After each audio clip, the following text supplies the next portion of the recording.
Everyone, this is Neha. Welcome back to the channel. Hope you all are doing great. तो बच्चा, आज हम लोग करेंगे माइक्रो का हमारा chapter number 8 concepts of cost. देखो, इससे पहले हम लोगों ने माइक्रो के 7 चैप्टर्स कंप्लीट कर लिए। स्टैट्स के भी हम लोगों ने 6 चैप्टर्स कंप्लीट करे हैं काफी डिटेल के अंदर। तो कोई भी चैप्टर अगर आपको पढ़ना है, डिस्क्रिप्शन के अंदर और कमेंट्स के अंदर आपको माइक्रो, स्टैट्स और बीएसटी की डिटेल्ड वन शॉट्स की प्लेलिस्ट मिलेंगी। वहां से आप आराम से पढ़ सकते हो। काफी डिटेल प्लेलिस्ट है, वन शॉट में सारे चैप्टर्स कवर कर रहे हैं, तो it will help you a lot. अभी हम लोग शुरू करते हैं हमारा chapter number 8 concepts of cost. तो देखो, सबसे पहली बात तो कॉस्ट क्या होता है। कॉस्ट यार सिंपल सा है। यहाँ पर आपको जो सारी चीजें सोचनी है वो प्रोड्यूसर की नजर से सोचनी है कि अगर प्रोड्यूसर भाई साहब को कोई प्रोडक्शन करना है तो जितना भी उनका एक्सपेंडिचर होता है, जितना भी खर्चा लगता है, उसे क्या बोला जाता है? कॉस्ट बोला जाता है। फॉर एग्जाम्पल मैं कहती हूँ, अगर प्रोड्यूसर को प्रोडक्शन करना है तो प्रोड्यूसर को 4 चीजों की रिक्वायरमेंट होती है। सबसे पहले प्रोड्यूसर को क्या चाहिए? लैंड चाहिए। लैंड पर ही प्रोडक्शन करेगा। बिल्डिंग है, फैक्ट्री है, कुछ ना कुछ है। सेकेंड चीज, प्रोड्यूसर को चाहिए लेबर। लेबर के बिना काम नहीं हो सकता। एम्प्लॉय सबसे इंपॉर्टेंट है। थर्ड आता है कैपिटल, यानी कि बिजनेस के अंदर पैसा। पैसा भी आप बोल सकते हो, मशीन्स वगैरह भी बोल सकते हो। और लास्ट होता है हमारा एंटरप्रेन्योर। एंटरप्रेन्योर कौन है? जिसका प्रोडक्शन के अंदर सारा दिमाग होता है, जो पूरा का पूरा बिजनेस चलाता है, जिसका सारा का सारा दिमाग है, वो कौन है? एंटरप्रेन्योर है। तो ये जो चारों चीजें होती हैं, इन्हें हम लोग क्या बोलते हैं?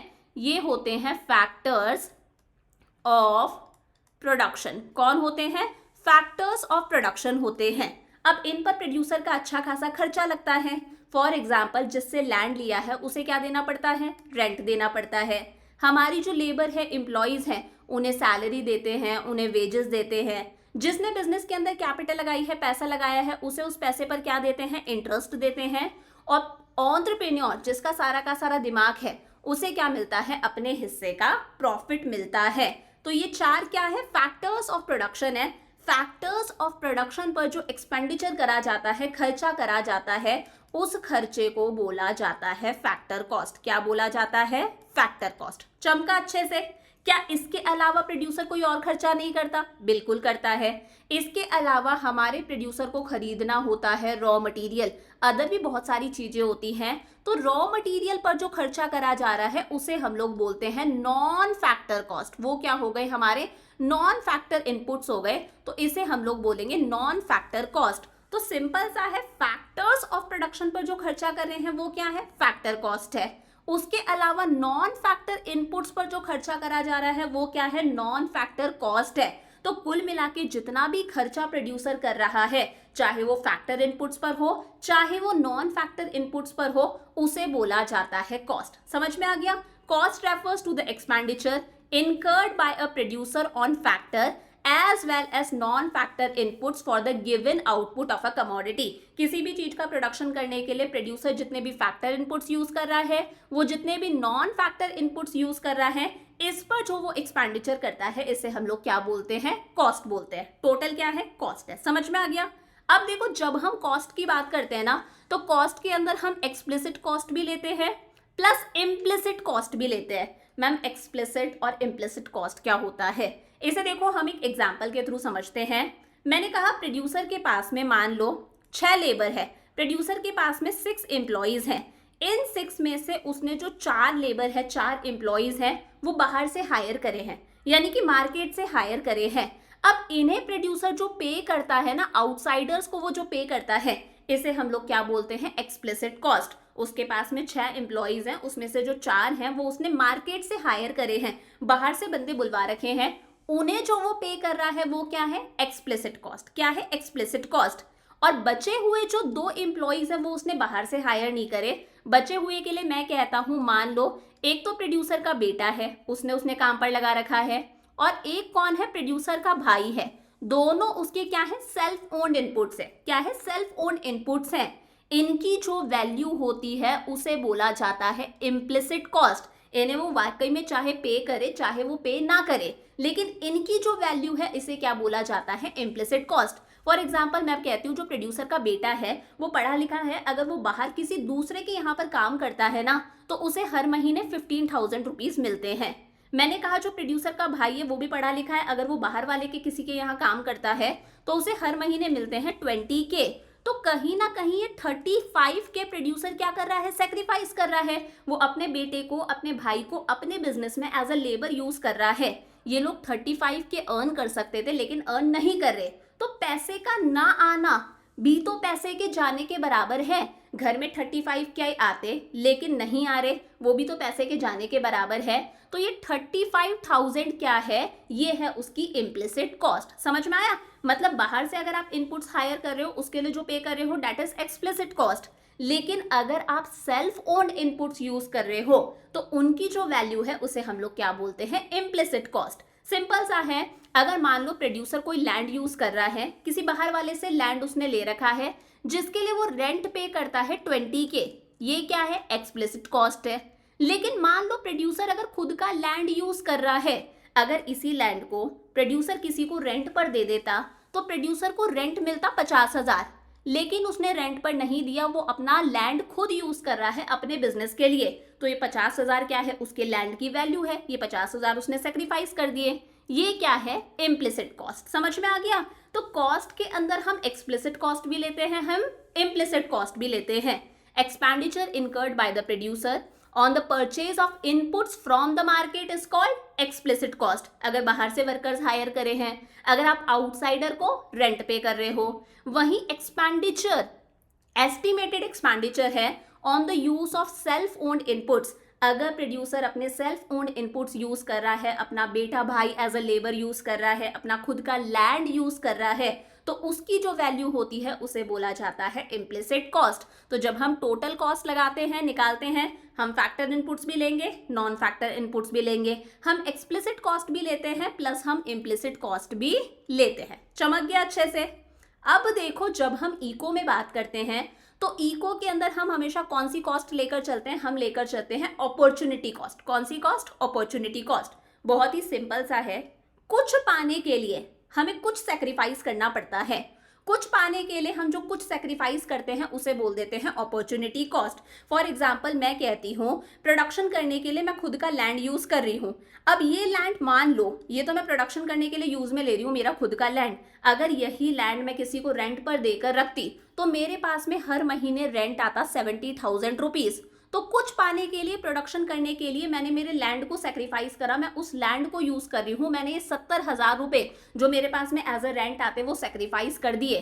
तो ये क्या है, अपॉर्चुनिटी कॉस्ट है। Total sacrifice made for producing given level of output. अपना आउटपुट यानी कि प्रोडक्शन करने के लिए आप जो भी कुछ सेक्रीफाइस करते हो वो क्या है, अपॉर्चुनिटी कॉस्ट है।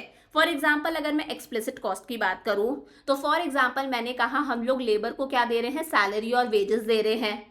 हम रॉ मटेरियल लेकर आए हैं, उसके लिए हम कुछ ना कुछ पे कर रहे हैं। तो यहाँ पर हम पेमेंट कर रहे हैं कैश के अंदर ताकि हम प्रोडक्शन कर सके। तो हम लोगों ने क्या सेक्रीफाइस करे, मैंने कहा मेरे पास में 4 एम्प्लॉइज मैंने बाहर से हायर करे हैं, चारों को मैं 10-10 हजार रुपए देती हूँ, यानी कि 40,000 हम हमारी लेबर को एज अ वेजेस पे कर रहे हैं। तो प्रोडक्शन करने के लिए हम लोगों ने हमारे 40,000 रुपीज क्या कर दिए, सेक्रीफाइस कर दिए। ये क्या है, अपॉर्चुनिटी कॉस्ट है। मैंने कहा मान लो मैं अपनी खुद की लेबर यूज कर रही हूँ, बेटे और भाई को यूज कर रही हूँ। अगर मेरा बेटा बाहर काम करता तो उसे 15,000 रुपए मिलते, किसी और के यहाँ काम करता तो। भाई अगर किसी और के यहाँ पर काम करता उसे 20,000 रुपीज मिलते। तो कहीं ना कहीं उन्हें मैं अपने बिजनेस में यूज कर रही हूँ, उसके लिए मैंने ये 35 रुपीज क्या कर दिए, 35,000 सेक्रीफाइस कर दिए। ये क्या है, इम्प्लिसिट कॉस्ट है। अपॉर्चुनिटी कॉस्ट ये है कि मैं मेरे सेल्फ ओन्ड इनपुट्स को यूज कर रही हूँ, उसके लिए मैंने क्या सेक्रीफाइस करा, ये क्या है, अपॉर्चुनिटी कॉस्ट है। तो यहाँ पर हम हमेशा क्या लेते हैं, अपॉर्चुनिटी कॉस्ट लेते हैं कि प्रोडक्शन करने के लिए हम लोगों ने क्या सेक्रीफाइस करा, आउटसाइडर्स को पे कर रहे हैं, कैश सेक्रीफाइस करा, सेल्फ ओन्ड इनपुट्स को यूज में ले रहे हैं। तो अगर इन इनपुट्स को हम यूज में ना लेते तो हम कितनी कमाई कर सकते थे, वो क्या है, अपॉर्चुनिटी कॉस्ट है। समझ में आ गया? अब देखो, जब हम कॉस्ट की बात करते हैं, अच्छा सबसे पहले डिफरेंस देख लेते हैं, एक्सप्लिसिट कॉस्ट और इम्प्लिसिट कॉस्ट में क्या डिफरेंस है। एक्सप्लिसिट कॉस्ट का क्या मतलब है, अगर हम हमारे इनपुट्स मार्केट से लेकर आते हैं उनके लिए जो हम पे करते हैं वो क्या है, एक्सप्लिसिट कॉस्ट। तो ये अपॉर्चुनिटी कॉस्ट है of purchasing inputs from the market. हम इनपुट्स मार्केट से खरीद रहे हैं, उसके लिए हम जो भी पे करते हैं वो क्या है, एक्सप्लिसिट कॉस्ट। और अगर हम हमारे सेल्फ ओन इनपुट्स यूज कर रहे हैं, हम हमारी खुद की फैमिली लेबर यूज कर रहे हैं, खुद का पीस ऑफ लैंड यूज कर रहे हैं, तो उसकी जो मार्केट वैल्यू है कि अगर उसी चीज़ को हम रेंट पर देकर रखते तो कितना रेंट आता, अगर हमारी फैमिली लेबर कहीं और काम करती तो उन्हें कितनी सैलरी वेजेस मिलती, वो क्या है, इम्प्लिसिट कॉस्ट है। मेजरमेंट की बात करें तो एक्सप्लिसिट कॉस्ट को आप आसानी से मेजर कर सकते हो कि इनपुट्स खरीदने के लिए आप कितना पेमेंट कर रहे हो कैश के अंदर, वो क्या है, एक्सप्लिसिट कॉस्ट है। इम्प्लिसिट कॉस्ट का मतलब है आपकी जो सेल्फ ओन्ड रिसोर्सेज है, आपका लैंड है, आपकी फैमिली लेबर है, उनकी एस्टिमेटेड कितनी वैल्यू है वो निकाल लो आप, कि अगर यही लैंड हम मान लो बाहर से रेंट पर लेते तो हमें कितना पे करना पड़ता, अगर ये लैंड हम किसी और को रेंट पर दे देते हैं तो सामने वाले से कितना रेंट हमारे पास में आता, वो आपके सेल्फ ओन्ड रिसोर्सेज की वैल्यू है, इस तरह से मेजर कर सकते हैं। अगर मान लो वर्कर्स आप बाहर से हायर कर रहे हो, उनको जो वेजेस पे कर रहे हो वो क्या है, एक्सप्लिसिट कॉस्ट है। अगर आपने किसी और का लैंड यूज करा है, उसके लिए जो आप रेंट पे कर रहे हो वो क्या है, एक्सप्लिसिट कॉस्ट है। लेकिन अगर प्रोड्यूसर अपना खुद का लैंड यूज कर रहा है, खुद की बिल्डिंग यूज कर रहा है, तो उसकी जो एस्टिमेटेड रेंट है वो क्या है, इम्प्लिसिट कॉस्ट है। समझ में आ गया? तो प्रोड्यूसर प्रोडक्शन करने के लिए कैसा भी खर्चा करे, चाहे फैक्टर इनपुट्स पे कर रहा है, चाहे वो नॉन फैक्टर इनपुट्स पे कर रहा है, चाहे एक्सप्लिसिट कॉस्ट है बाहर वालों को पे कर रहा है, चाहे इम्प्लिसिट कॉस्ट है खुद के रिसोर्सेज यूज कर रहा है, सारा किस में आता है, हमारा कॉस्ट के अंदर आता है। कॉस्ट कैसे निकालते हैं, factor cost plus non factor cost. Factor cost कैसे निकालेंगे, explicit cost plus implicit cost. चमका अच्छे से। अब कॉस्ट के अंदर ही हम सेलिंग कॉस्ट भी लेते हैं, हम प्रोडक्शन कॉस्ट भी लेते हैं, ये आसान सा है। प्रोड्यूसर भाई साहब को प्रोडक्शन करने के लिए जो खर्चा आता है, जो कॉस्ट लगती है, that is production cost. Raw material का खर्चा लग रहा है, अपनी लेबर को पे करना पड़ रहा है, इलेक्ट्रिसिटी का एक्सपेंस वगैरह आ रहा है, तो it is the expenditure incurred bye a producer on the inputs for producing a given level of output. Output produce करने के लिए जो इनपुट्स पर खर्चा लगता है, रॉ मटेरियल वगैरह, वो क्या है, प्रोडक्शन कॉस्ट है। लेकिन सेलिंग कॉस्ट का मतलब है अब सामान बनकर तैयार है, अपनी सेल्स को इंक्रीज करने के लिए, सेल्स को प्रमोट करने के लिए जो खर्चा, जो एक्सपेंडिचर लगता है, that is selling cost. Producer ने एडवर्टाइजमेंट पर पैसा खर्च करा, मार्केटिंग पर पैसा खर्च करा, वो क्या है, सेलिंग कॉस्ट। प्रोडक्शन करने पर जो पैसा खर्च कर रहे हैं वो प्रोडक्शन कॉस्ट है। लेकिन expenditure incurred by the producer to promote sale of the commodity, जैसे एडवर्टाइजमेंट पर पैसा खर्च करना, वो क्या होती है, हमारी सेलिंग कॉस्ट। चमक गया अच्छे से? सारा किसके अंदर आता है, हमारा कॉस्ट के अंदर आता है। हर चीज किसके अंदर आएगी, कॉस्ट के अंदर आएगी। अब देखो इंपॉर्टेंट बात, शॉर्ट रन कॉस्ट की हम लोग सबसे पहले बात करते हैं। हमारे कोर्स के अंदर शॉर्ट रन ही है, लॉन्ग रन हमारे कोर्स के अंदर नहीं है। पिछले चैप्टर में हम लोगों ने पढ़ा था। देखो शॉर्ट रन कौन सा पीरियड होता है, ये इतना शॉर्ट पीरियड है, इतना छोटा पीरियड है कि यहाँ पर हमारे पास में, मैंने कहा ये सिर्फ 1 साल तक का पीरियड है, तो शॉर्ट रन इतना छोटा पीरियड होता है कि इस पीरियड के अंदर हमारे पास में कुछ फैक्टर्स ऑफ प्रोडक्शन जो है, जो कुछ इनपुट्स है, वो तो कैसे होते हैं, वेरिएबल होते हैं, और कुछ फैक्टर्स ऑफ प्रोडक्शन हमारे कैसे होते हैं, फिक्स्ड होते हैं। शॉर्ट रन मतलब 1 साल तक का पीरियड जहां पर कुछ फैक्टर्स ऑफ प्रोडक्शन हमारे वेरिएबल हैं जिन्हें हम चेंज कर सकते हैं, और कुछ फैक्टर्स ऑफ प्रोडक्शन हमारे कैसे रहते हैं, फिक्स्ड रहते हैं, जिन्हें हम चेंज नहीं कर सकते।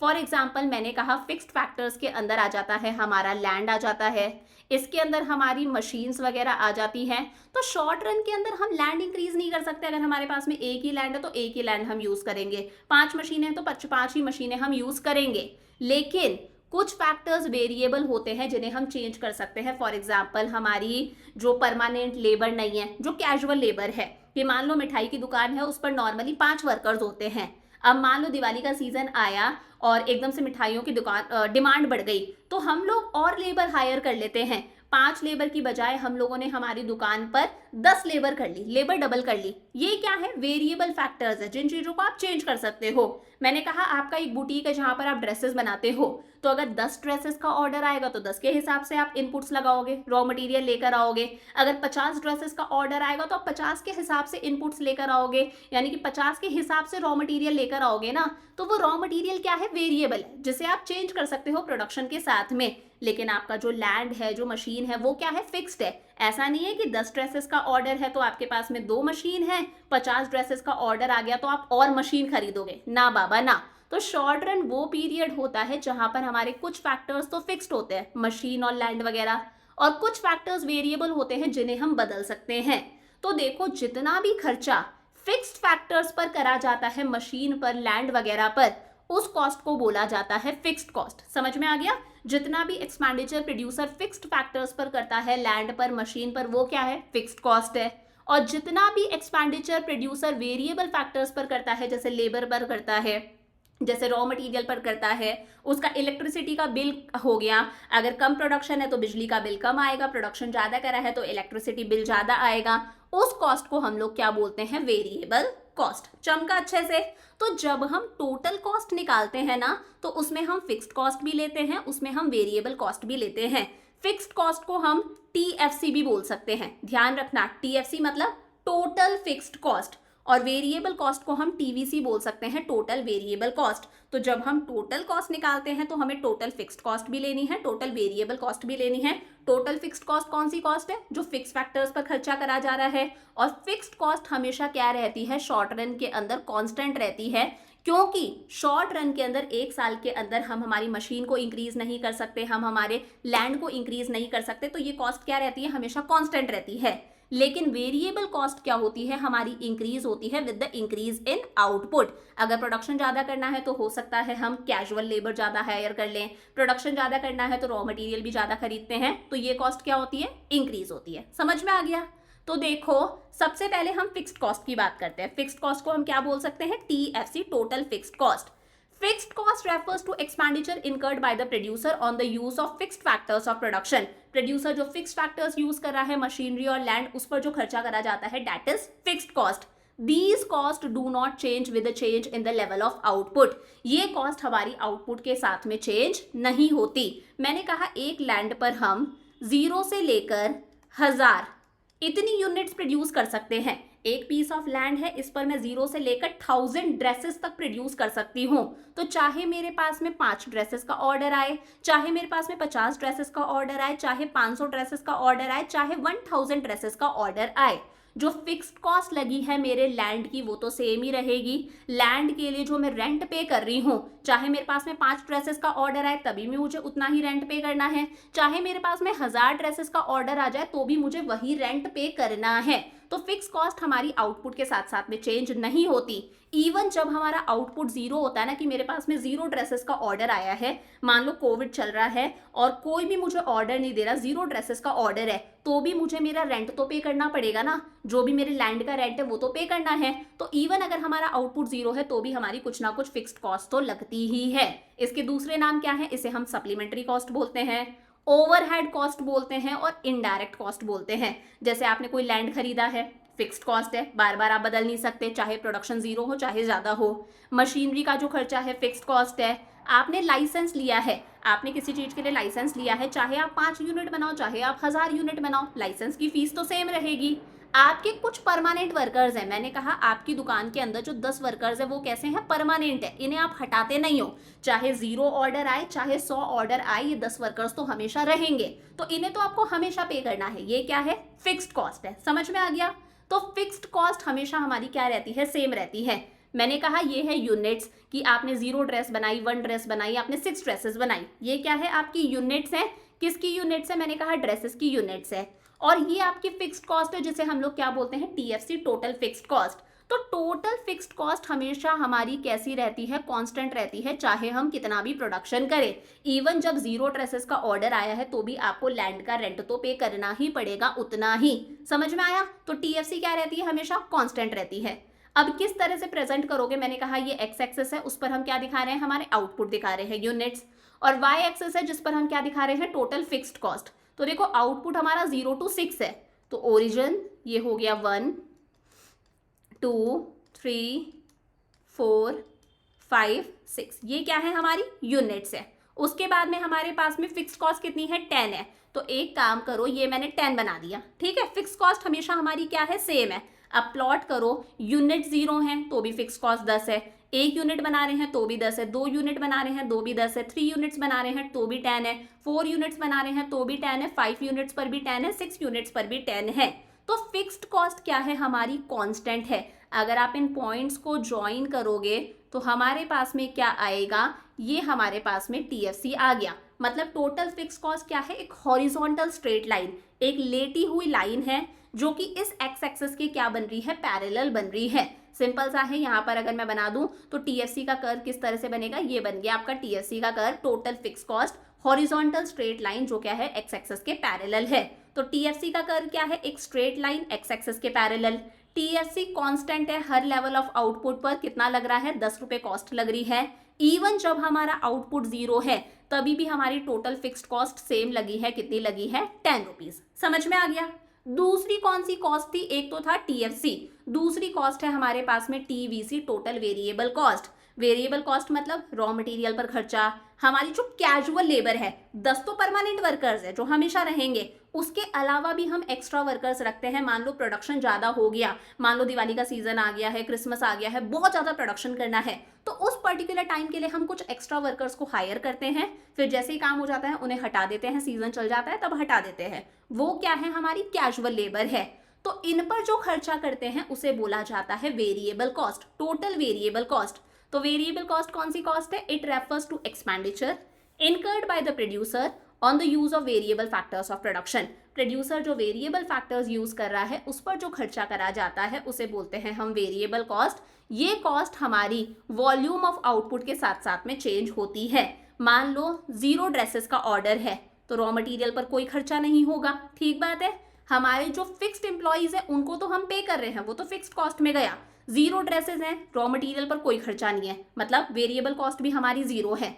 मैंने कहा 50 ड्रेसेस का ऑर्डर आ गया तो आप 50 के हिसाब से रॉ मटेरियल खरीदोगे। मैंने कहा 500 ड्रेसेस का ऑर्डर आ गया तो आप 500 के हिसाब से रॉ मटेरियल खरीदोगे। तो वेरिएबल कॉस्ट क्या होती है, ऑर्डर के साथ में इंक्रीज होती है। आउटपुट 0 है तो वेरिएबल कॉस्ट भी क्या है, हमारी 0 है। इसके दूसरे नाम है प्राइम कॉस्ट या फिर डायरेक्ट कॉस्ट। जैसे रॉ मटेरियल पर जो खर्चा है तो ऑब्वियस ही बात है, आउटपुट 0 है, 0 ड्रेसेस का ऑर्डर है, वेरिएबल कॉस्ट भी क्या होगी, 0 होगी। आउटपुट 50 है, वेरिएबल कॉस्ट इंक्रीज हो जाएगी। आउटपुट 500 है, 500 ड्रेसेस का ऑर्डर है, आपकी वेरिएबल कॉस्ट और इंक्रीज होगी। इलेक्ट्रिसिटी का बिल है, ज्यादा प्रोडक्शन ज्यादा बिल आएगा। आप कैजुअल वर्कर्स हायर कर रहे हो दिवाली के सीजन में, क्रिसमस के सीजन में, परमानेंट वर्कर्स 10 है, आपने 10 या 15 बंदे और हायर कर लिए पर्टिकुलर सीजन के लिए, सीजन के बाद में हटा दोगे तो उस टाइम के लिए तो उनकी कॉस्ट बढ़ जाएगी ना, वो क्या है, वेरिएबल कॉस्ट। तो वेरिएबल कॉस्ट किस तरह से होती है, ये हमारे पास में आउटपुट है, ये वेरिएबल कॉस्ट है जिसे हम लोग क्या बोलते हैं, टीवीसी, टोटल वेरिएबल कॉस्ट। आप देखो जैसे जैसे आउटपुट बढ़ता जा रहा है, 0 से 6 हुआ, हमारी वेरिएबल कॉस्ट भी कंटिन्यूअसली क्या हो रही है, इंक्रीज हो रही है। आउटपुट 0 है तो वेरिएबल कॉस्ट भी क्या है, 0 है। अब यहाँ पर आपको थोड़ा सा गौर करने वाली चीज है, पहले आउटपुट कॉस्ट कितनी थी, 0 थी, आउटपुट बढ़ा, कॉस्ट बढ़ गई, 0 से 10 हो गई, कितने से इंक्रीज हुई, 10 से इंक्रीज हुई, डिफरेंस 10 आ रहा है। फिर आउटपुट बढ़ा, कॉस्ट और बढ़ गई, 10 से कितनी हो गई, 18, मतलब 8 से इंक्रीज हुई। मैं डिफरेंस निकाल रही हूँ कि कितने कितने के गैप से इंक्रीज हो रही है। देन 18 से 24 हो गई, कितने से इंक्रीज हुई, 6 से इंक्रीज हुई। 24 से 28 हो गई, 4 से इंक्रीज हुई।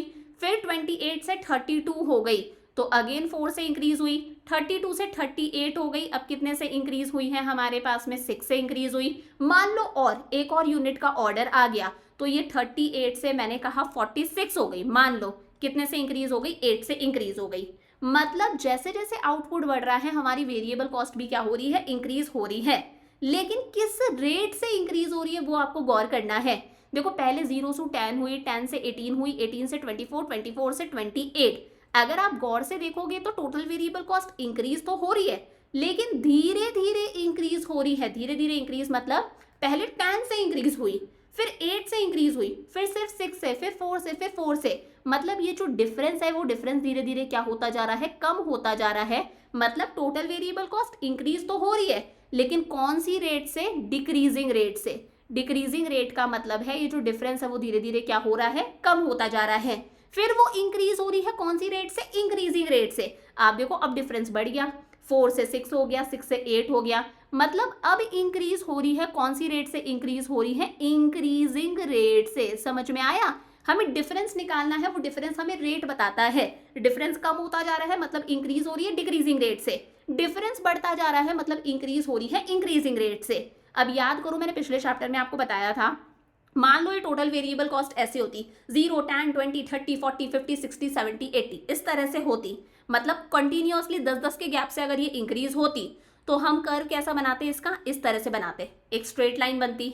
मैंने आपको बताया था अगर कोई चीज इंक्रीजिंग रेट से इंक्रीज होती है यानी कि अगर ये डिफरेंस बढ़ता जाता है, कोई चीज इंक्रीजिंग रेट से इंक्रीज होती है तो कर्व हमेशा ऐसा बनता है, यानी कि गर्दन उठाकर कर्व ऊपर जाता है, गर्दन उठाकर कर्व ऊपर जाता है। और अगर कोई चीज डिक्रीजिंग रेट से इंक्रीज होती है तो भी कर्व ऊपर जाता है, क्योंकि वो चीज इंक्रीज हो रही है लेकिन गर्दन झुकाकर। क्या बोला मैंने, कोई चीज ऐसे बढ़ रही है 0, 10, 20, 30, 40, हर बार 10 की गैप से बढ़ी, कर्व कैसा होगा, ऐसा कॉन्स्टेंटली। अगर कोई चीज इंक्रीजिंग रेट से इंक्रीज हो रही है, जैसे नीचे हो रहा है 28 से 32, 32 से 38, 38 से 46, डिफरेंस बढ़ता जा रहा है, तो कर्व जाएगा गर्दन उठाकर ऊपर। और अगर कोई चीज डिक्रीजिंग रेट से इंक्रीज होती है तो कर्व इस तरह से ऊपर जाता है। तो ये वाला जो है ना, वो पिछले चैप्टर का उल्टा चलता है। प्रोडक्शन और कॉस्ट हमेशा उल्टा चलता है। याद करो मैंने आपको टोटल प्रोडक्ट बताया था, टोटल प्रोडक्ट वो इस तरह से था, इस तरह से था ना टोटल प्रोडक्ट हमारा, कि पहले टोटल प्रोडक्ट इंक्रीज होता है इंक्रीजिंग रेट से, देन डिक्रीजिंग रेट से, फिर मैक्सिमम होकर डिक्रीज हो जाता है। तो ये उसका उल्टा चलेगा, पहले टोटल वेरिएबल कॉस्ट इंक्रीज हो रही है डिक्रीजिंग रेट से, मतलब इस तरह से इंक्रीज हो रही है डिक्रीजिंग रेट से, मतलब गर्दन झुकाकर, फिर इंक्रीज हो रही है इंक्रीजिंग रेट से, मतलब अब क्या कर ली, गर्दन ऊपर कर ली। तो ये ऊपर वाले का उल्टा चला, टोटल प्रोडक्ट का कर्व और टोटल वेरिएबल कॉस्ट यानी कि टोटल कॉस्ट वाला जो कर्व होता है वो कैसा चलता है, उल्टा चलता है। मैं प्लॉट करके बताती हूँ किस तरह से। एक्स एक्सेस पर वही हम हमारा आउटपुट दिखाएंगे और इस बार वाई एक्सेस पर हम क्या दिखा रहे हैं, टीवीसी टोटल वेरिएबल कॉस्ट। देखो आउटपुट हमारा 0 to 6 हम लोगों ने लिया है, तो लिख देते हैं हम ओरिजिन 1, 2, 3, 4, 5, 6। अब हमें टोटल वेरिएबल कॉस्ट देखनी है, वो 0 से हमारी कितनी गई है, 38 गई है। तो एक काम करते हैं 10 10 का बना देते हैं, 10 38 गई है ना, 20 30 और एक काम करो 40 तक का बना दो, ठीक है। अब हम प्लॉट करते हैं रेड कलर से, बहुत आराम से देखना। मैंने कहा जब आउटपुट 0 है तो वेरिएबल कॉस्ट भी कितनी है, 0 है, ये यहाँ आ जाएगा हमारा। फिर आउटपुट 1 है तो वेरिएबल कॉस्ट कितनी है, 10 है, आउटपुट 1 यहाँ से वेरिएबल कॉस्ट कितनी है, 10 है, यहाँ आ जाएगा। फिर आउटपुट 2 है, वेरिएबल कॉस्ट 18 है, आउटपुट 2 तो यहाँ से आएगा। और वेरिएबल कॉस्ट अगर आप देखो तो वो कुछ यहाँ आ रही होगी, कुछ यहीं आ रही होगी, 18 यहीं होगा। फिर आउटपुट 3 है, वेरिएबल कॉस्ट 24 है, आउटपुट 3 वेरिएबल कॉस्ट 24, तो 20 और 30 के कुछ बीच में ये यहाँ आ रहा होगा। फिर अगला है आउटपुट 4 है, वेरिएबल कॉस्ट 28 है, आउटपुट 4 है, वेरिएबल कॉस्ट 28, तो वही 20 30 के बीच में यहाँ आ रहा होगा। देन आउटपुट 5 है तो ये 32 है, 5 है, ये कितना होगा हमारे पास में, 32 है, इधर से देख लिया। फिर आउटपुट हमारे पास में 6 है तो ये 38 है, 6 है तो ये 38, ये यहाँ आ रहा है। अब अगर आप इसको प्लॉट करने बैठते हो तो ये प्लॉट करने में कुछ इस तरह का हमारा बन रहा है, ये आ गया टोटल वेरिएबल कॉस्ट। मतलब टोटल वेरिएबल कॉस्ट का अगर आप प्रॉपर कर्व बनाओ, आपको प्लॉट भी नहीं करना एग्जाम में, तो ये कर्व ऐसा बनता है कि मतलब पहले टोटल कॉस्ट इंक्रीज हुई है अपनी गर्दन झुकाकर, मतलब डिक्रीजिंग रेट से, फिर इंक्रीज हुई है गर्दन ऊपर उठा के यानी कि इंक्रीजिंग रेट से। और वो हमें टेबल से भी समझ में आ रहा है कि पहले इंक्रीज हुई है डिक्रीजिंग रेट से, देन इंक्रीज होने लग गई इंक्रीजिंग रेट से। तो पहले कर्व ऊपर उठेगा गर्दन झुकाकर, फिर उठेगा गर्दन उठाकर। समझ में आ गया, मतलब टोटल प्रोडक्ट का ये उल्टा चलता है। टोटल प्रोडक्ट कैसे था, पहले गर्दन उठाकर फिर गर्दन झुकाकर, फिर ये तो मैक्सिमम होके हमारा नीचे भी गिरा था। ठीक बात हो गई, समझ में आ गया। अब अगर आप इसको देखो तो इसकी जो शेप है वो कैसी है, इन्वर्टेड एस शेप है। एस की शेप ऐसी होती है, इन्वर्टेड मतलब उल्टा कर लो ऐसा। अब हमारा जो कर्व है वो भी देखा जाए तो ऐसा ही है ना, मतलब एस थोड़ा सा उल्टा कर दो, इन्वर्टेड एस शेप का हमारा कर्व है। जैसे जैसे हमारा आउटपुट इंक्रीज हो रहा है टीवीसी इंक्रीज हो रहा है, क्योंकि कर्व ऊपर की तरफ जा रहा है। TVC increases with the increase in output, when output is 0 तो टीवीसी भी हमारा कितना है, 0 है। इनिशियली शुरुआती में टीवीसी इंक्रीज होगा हमारा डिक्रीजिंग रेट से, यानी कि गर्दन झुकाकर। देन हमारा टीवीसी इंक्रीज हो रहा है कांस्टेंट रेट से, मतलब पहले हमारा टीवीसी इंक्रीज हुआ डिक्रीजिंग रेट से, फिर थोड़ा थोड़ा सा कांस्टेंट यानी कि नॉर्मल होने लगा, देन इंक्रीज होगा हमारा टीवीसी कौन सी रेट से, इंक्रीजिंग रेट से। समझ में आ गया अच्छे से यहाँ तक। तो ये हम लोगों ने दोनों देख ली, अब दोनों में डिफरेंस देख लेते हैं। फिक्स कॉस्ट कौन सी कॉस्ट है, जो फिक्स फैक्टर्स ऑफ प्रोडक्शन पर लगती है, जैसे मशीनरी और लैंड। वेरिएबल कॉस्ट कौन सी कॉस्ट है, जो वेरिएबल फैक्टर्स पर लगती है, रॉ मटेरियल वगैरह, हमारी कैजुअल लेबर्स। फिक्स्ड कॉस्ट जो है वो आउटपुट के साथ में इंक्रीज और डिक्रीज नहीं रहती, वो कांस्टेंट रहती है, पीछे देखा था। वेरिएबल कॉस्ट आउटपुट के साथ में इंक्रीज होती है, और अगर आउटपुट डिक्रीज होता है तो वेरिएबल कॉस्ट भी क्या होती है, डिक्रीज होती है। फिक्स कॉस्ट हमारी कांस्टेंट रहती है even when output zero. Output zero थी तभी भी हमारी फिक्स कॉस्ट कितनी थी, 10 थी। लेकिन वेरिएबल कॉस्ट हमारी जीरो होती है जब आउटपुट जीरो होता है। पीछे हम लोगों ने देखा आउटपुट जीरो है, वेरिएबल भी कॉस्ट भी हमारी क्या है, जीरो है। समझ में आ गया। फिर है fix cost are incurred even before production actually start. सही बात है, मान लो भी प्रोडक्शन स्टार्ट नहीं हुआ, फिर भी आपने मशीन पर तो खर्चा कर दिया होगा, फिर भी आपने लैंड पर तो खर्चा कर दिया होगा, लैंड का रेंट वगैरह आप पे कर रहे होगे। तो अगर प्रोडक्शन स्टार्ट नहीं हुआ तो भी फिक्स कॉस्ट तो लगती है, लेकिन वेरिएबल कॉस्ट प्रोडक्शन के साथ में ही स्टार्ट होती है। प्रोडक्शन जीरो है तो वेरिएबल कॉस्ट भी क्या होती है, जीरो होती है। फिर प्रोडक्शन बढ़ेगा, वेरिएबल कॉस्ट भी बढ़ती जाएगी। चमक गया अच्छे से। तो देखो दोनों कॉस्ट हम लोगों ने देख ली, अब दोनों को कलेक्टिवली देख लेते हैं। पीछे मैंने आपको एक चीज बताई थी कि टोटल फिक्स्ड कॉस्ट और टोटल वेरिएबल कॉस्ट दोनों को अगर हम प्लस करते हैं तो हमें क्या मिल जाती है, हमारी टोटल कॉस्ट। देखा था हम लोगों ने पीछे की तरफ कि अगर हमें टोटल कॉस्ट निकालनी है तो हम टोटल फिक्स कॉस्ट और टोटल वेरिएबल कॉस्ट को प्लस करते हैं। अभी हम लोगों ने कर्व भी देख लिया, टोटल फिक्स्ड कॉस्ट का कर्व ये था, टोटल वेरिएबल कॉस्ट का कर्व ये था। ये हम लोगों ने कर्व देख लिए। अब देखो अगर हम दोनों को प्लस कर देते हैं तो हमें क्या मिल जाएगी, टोटल कॉस्ट। ये टोटल फिक्स्ड कॉस्ट है कांस्टेंट, ये टोटल वेरिएबल कॉस्ट वही पीछे वाली, पहले डिक्रीजिंग रेट से इंक्रीज हो रही है फिर इंक्रीजिंग रेट से इंक्रीज हो रही है। दोनों को प्लस कर दो, टोटल कॉस्ट आ गई tan 0 10, tan 10 20, tan 18 28, tan 24 34। तो ये हमारे पास में आ गई हमारी टोटल कॉस्ट। अब इनका कर्व किस तरह से बनाएंगे, तो ये एक्स एक्सेस आउटपुट दिखाएंगे, वाई एक्सेस पर इस बार तीनों कॉस्ट दिखा रहे हैं, वेरिएबल कॉस्ट भी, फिक्स्ड कॉस्ट भी और टोटल कॉस्ट भी। तो देखो 0 1 2, प्लॉट करने की जरूरत नहीं है, मैं सिर्फ आपको समझाने के लिए प्लॉट कर रही हूँ। 5 और 6। हम एक काम करते हैं, जो सबसे बड़ा है उसे देख लेते हैं। टोटल कॉस्ट हमारा मैक्सिमम 48 तक गया है, तो ये हो गया 10 20 30 40, एक काम करो 50 तक बना लो।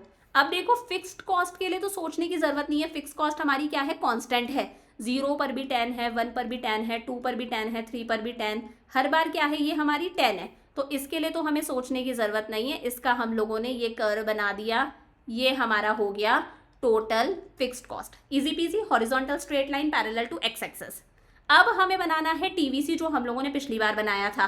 टीवीसी 0 tan 18, आउटपुट 0 है 0, देन कितना है 10, देन 2 पर कितना है 18 है, देन हमारे पास में 24 28, फिर है हमारे पास में ये 24, देन है 28, पीछे प्लॉट करा था सेम वही है, फिर कितना है 32 और 38, तो ये हो गया 5 पर 32 और फिर हमारे पास में हो गया 38।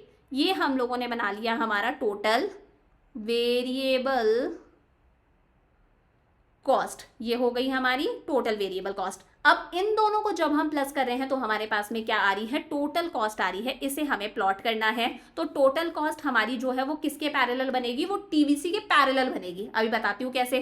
कितनी है, tan 20 28, तो चलो प्लॉट करते हैं हम लोग। सबसे पहले कितनी आ रही है, 0 पर 10 आ रही है, देन कितनी आ रही है 20 आ रही है, देन आ रही है 28, तो ये यहाँ आएगा आउटपुट 2, कॉस्ट कितनी आ रही है 28, फिर है 34, आउटपुट हमारा 3 और ये कितनी आ रही है हमारे पास में, ये हमारे पास में आ रही है 34, तो ये हो गई हमारे पास में 34, कुछ यहाँ आ रही होगी।